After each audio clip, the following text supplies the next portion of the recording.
Letting go of someone, whether a romantic partner, a close friend, or someone from a situationship that never had clear lines, can feel like amputating a piece of your soul. But for those with an anxious attachment style, that pain is magnified tenfold. You don't just lose them. You lose the fantasy, the hope, the version of yourself that was built around their validation. You walk on eggshells, hoping they'll reach back out, while your heart beats in the chaos of what-ifs and emotional spirals. This isn't just you being too emotional or too sensitive. It's your nervous system reacting to perceived abandonment, something likely wired into you long ago when your emotional needs were inconsistently met or love felt unpredictable. It's not a flaw. It's not weakness. It's a survival mechanism that was forged in your early relationships. And now, as an adult, your brain confuses inconsistency with intensity, mistaking anxiety for connection. But here's the truth. You can unlearn this. You can move from craving to calm, from spiraling to secure. This isn't just a hope, it's a practice. And this journey starts not with forgetting them, but with finally seeing them, and yourself, clearly. One of the cruelest tricks our minds play is convincing us that we're grieving the person, when in truth we're mourning the version of them we invented. The hope, the future, the moments that felt real, even if they were fleeting or conditional. When you have an anxious attachment style, you tend to magnify their best traits and blur out the red flags, constructing a fantasy so compelling it becomes nearly impossible to walk away from. Take Tara, for example. She wasn't just missing him. She was grieving the person she believed he could become. She replayed the thoughtful surprises, the inside jokes, the rare displays of affection. But with time and courage, she began to confront the whole picture. The late arrivals, the dismissive tone, the emotional absences that left her second-guessing her worth. We walked through it together. She wrote down every moment that made her heart flutter, and beside it, every moment that made her feel small. Seeing it side by side broke the illusion. It wasn't love. It was hope hooked onto breadcrumbs. If you're stuck in the same cycle, do this. Write it out. On one side, the magic. On the other, the pain. Let the contrast remind you that no one who truly sees you will ever make you beg for clarity or closeness. You're not letting go of love. You're letting go of confusion dressed as connection. For many, the most agonizing part of letting go isn't losing the other person. It's confronting what that loss seems to confirm about you. If they didn't choose me, does that mean I'm not lovable? Not enough? Too much? These aren't just questions. They're emotional landmines born from past wounds and buried self-doubt. And if you've ever wrestled with these thoughts, know this. You're not broken. You're human. Tara believed that his rejection was a reflection of her worth. That maybe if she were quieter, funnier, prettier, more chill, then he'd stay. But in trying to become more lovable in his eyes, she started abandoning herself. She dimmed her light. She ignored her needs. She accepted crumbs and called it dinner. So we flipped the script. I asked her to list the evidence of her value, not in relation to him, but in relation to herself and those who truly saw her. The friend who always came to her for advice. The boss who trusted her under pressure. The stranger who told her she made their day with a smile. Slowly, piece by piece, she rebuilt a sense of identity that wasn't dependent on his approval. If you find yourself stuck in this space, ask, what am I afraid this says about me? Then challenge it. Remind yourself of every quiet strength, every time you showed up for someone, every little win. Your worth was never up for negotiation. And rejection? It says far more about their capacity than your value. One of the hardest lies to let go of is this. Maybe if I stay close, they'll come back. Maybe if I just check in. Maybe if I just keep the door open a little longer. But healing doesn't come when you keep touching the wound. It comes when you finally stop picking at it, when you choose distance, not because you hate them, but because you've decided to love yourself more. For Tara, this was the hardest shift. Her days revolved around his online presence.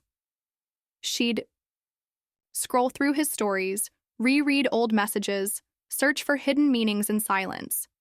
Every buzz from her phone was a rush of false hope. And then the crash. Again and again. So we created a new goal. Not, never speak to him again. Because that felt too impossible. Just 7 days without checking, without contact, without feeding the fantasy. And on day 7, she messaged me. I did it. I didn't think I could. But I did. She cried. She journaled. She repeated mantras every morning. And for the first time in weeks, she realized the silence could be a gift, not a punishment.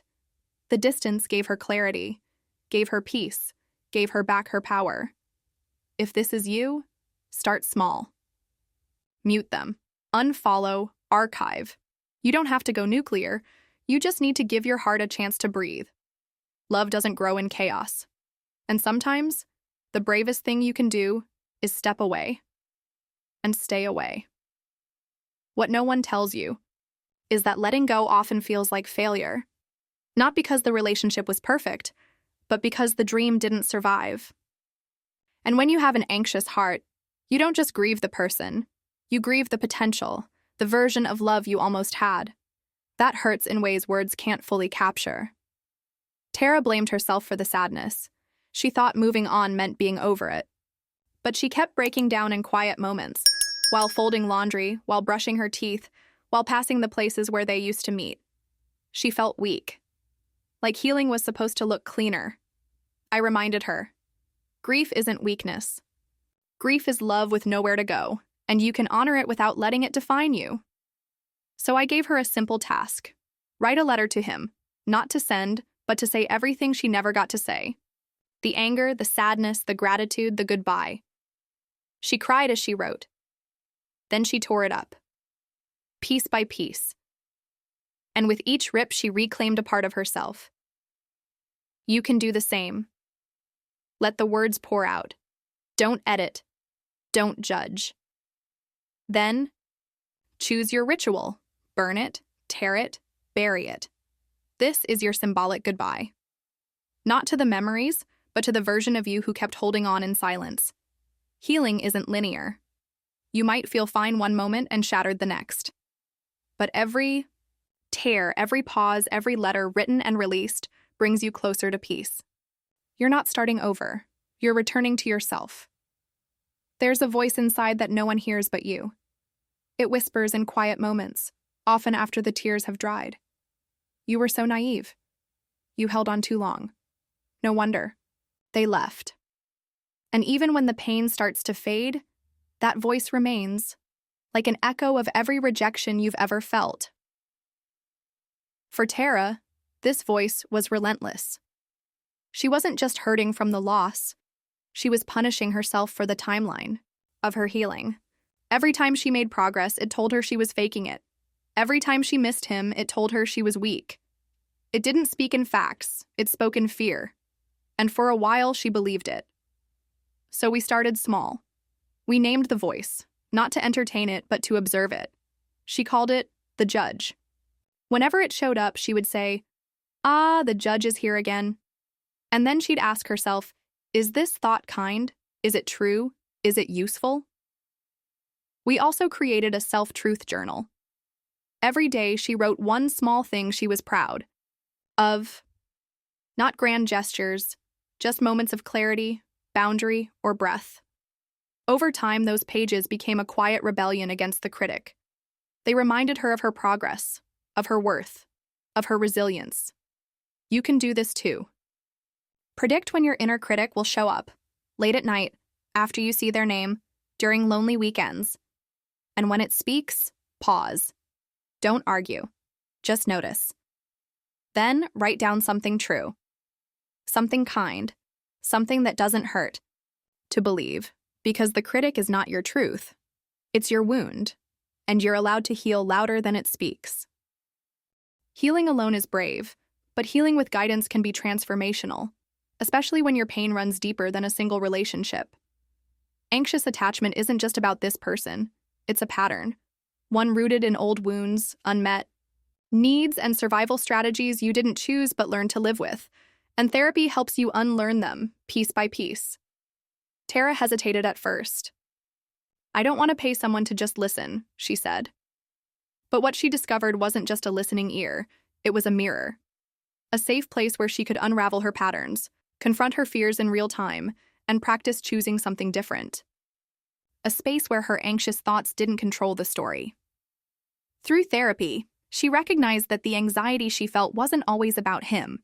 Sometimes it was about being 9 years old again, waiting for her mom to pick her up and wondering if she'd forgotten. That insight changed everything. It wasn't just about letting go of a partner. It was about letting go of the belief that she had to fight to be loved. With professional support, she built new emotional muscles. Boundaries felt less like rejection and more like protection. Self-worth stopped being negotiable. And when someone new came along, she didn't fall into old patterns. She chose, from a place of wholeness. If your heart still aches, if the cycles still repeat, consider therapy. Not because you're broken, but because you deserve tools to break free. You deserve to understand yourself not through shame, but with compassion. You deserve to choose partners who feel safe, not thrilling in a chaotic way. And most of all, you deserve to love without fear. Tara's story is a reminder. It's not too late to begin again. Healing is possible. Peace is possible. And real, secure, nourishing love, the kind you don't have to beg for, is possible too. So if you're still in the process, still hurting, still healing, take a breath. You're doing better than you think.